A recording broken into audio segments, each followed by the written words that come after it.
Hey everyone, I have Lisa Johnson with me. Lisa just won 2 contract awards. You guys know, whenever one of my proteges win, I have to brag about you. It's like I won. So I take ownership in this, and I want you guys to understand how this is being accomplished all over. Everybody that gets in the course, I think we've identified at least 10. Not everybody has been on video.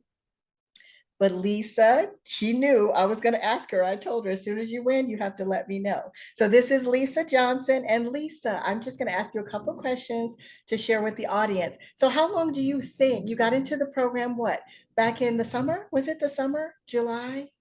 It was in the summer, and then it kind of took me some time to go through it because I didn't want to just rush through. So I went through the modules, took my time, learned everything. Yeah, so But July was when I started learning. but you're also a natural entrepreneur. You're a teacher, you have your own business, you're used to working on your own, doing your research. Is that a fair statement? I feel like Yeah, definitely. So I actually haven't been a teacher in years. I own a private tutoring company, and that's been my sole source of income since 2009. Mhm, And so the company is incorporated, and this is my job. mhm, So sometimes people will be like, "You still doing that tutoring?"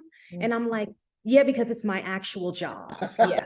It's a business. I actually make a living It, off it, of this. it's my actual job that I do every day. Yeah. And I've just over the years learned to be very resilient. I say with pride, I survived the recession, not this new thing that we went through where they gave us a lot of money, but Mhm. the 2008 recession where Yeah, businesses with Obama. down. Yeah. Mhm. Yeah, and I So survived that. yeah. Is that when Yeah. you created your other business during that time? Yeah, through 2009. No, we were already going.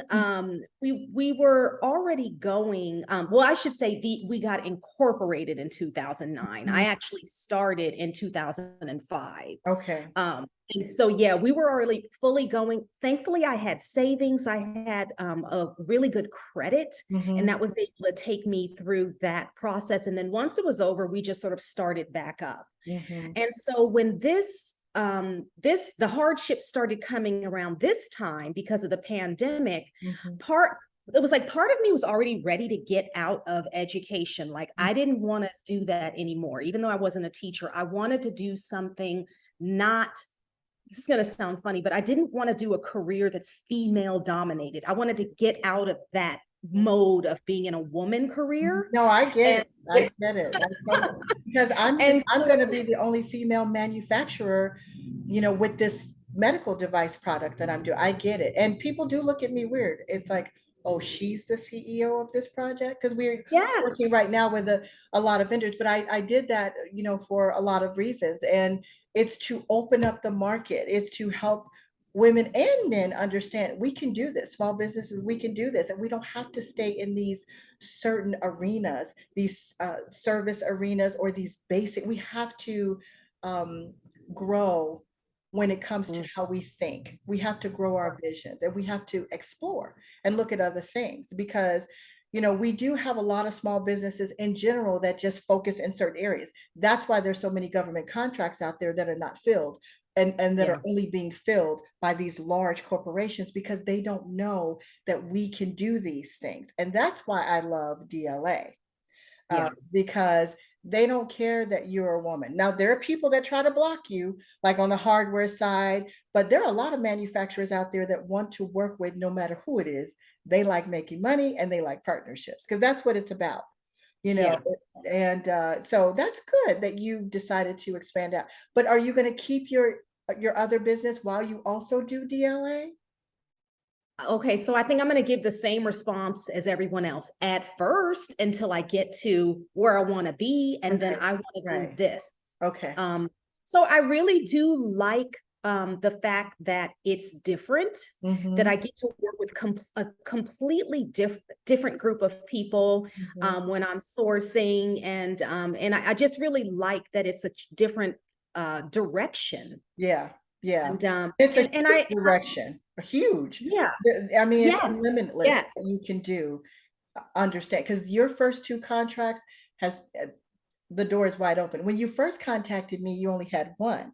Then by the time we were able to get together, you had a second one, right? That same day you found out? I did. And so it was like one was in the morning and then one was at night And so on the we same day. so you needed a traceability letter and you sent me a DLA hotline, right? About the traceability letter. Did the other one Yeah. ask you for the traceability letter also?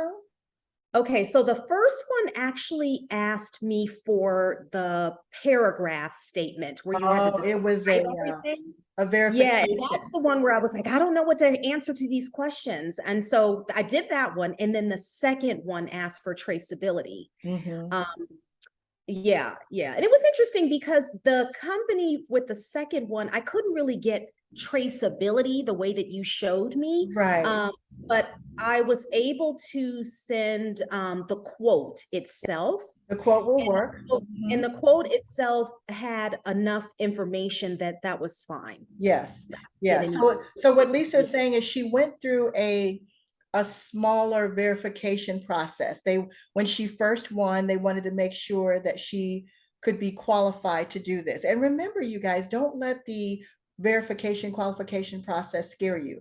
Richard went through it his first time. They just want to make sure that you are not all over the place and that they can trust you and you can actually supply products, that you have the ability to supply them with what they need, because they have to vet us to know that we're real and they have to see consistency. So once that happens one time, the doors start swinging wide open and you're going to get more. How many bids do you have in the vault right now? I call it the vault. Okay, You have so sitting there? I think I don't have, I feel like I have a lot, but apparently people do it have a lot more than me. So I have like 32 in the vault Good. right That's now. a good number. 30 to 40 every month. You need to just keep Uh-huh. doing what you're doing.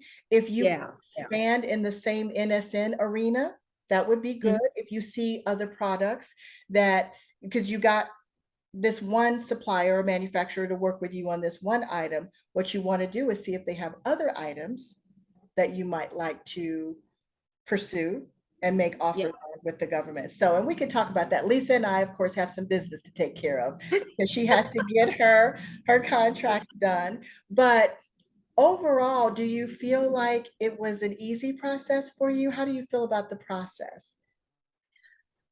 I actually think it's really hard. You do? And I don't, it's hard. Yeah. It's because it requires so much research, Mm-hmm. to get started. And I don't, I'm, I mean, I decided to take the course because I could see very quickly that I wasn't going to be able to make it all the way through the process by myself. So there were certain things that I could figure out, but especially when you win the award, Mm-hmm. that's when you really start needing like your auntie to help you Yes, yes. because there's so many requirements and specifications and codes and They look that's scarier. They look scarier than they are. Because once you do the first couple, and again, you guys know, because I tell you guys things inside the course that I don't share in public.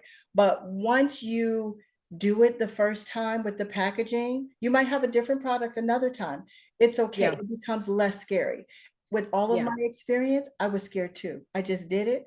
If there were yeah some mistakes, there were some and mistakes. that's exactly it. You have to just do it because every time I get to the next step, then I'm terrified like all over again. And one thing that you always say is you're like, you can ask the different people who are supposed to be there to help you, and they're not going to know the answer. And that has been 100% true. Oh, I Like know.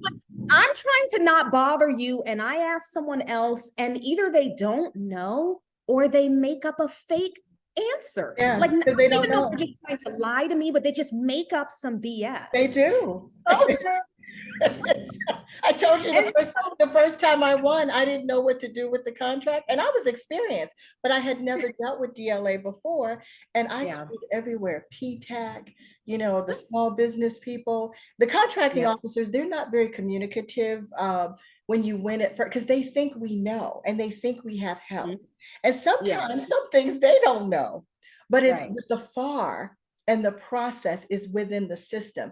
And that's how I've been so successful with helping people and helping myself. But sometimes you may not understand what the FAR is saying to you. So Right. I'm a decipherer. I'm the explainer Mhm. in chief.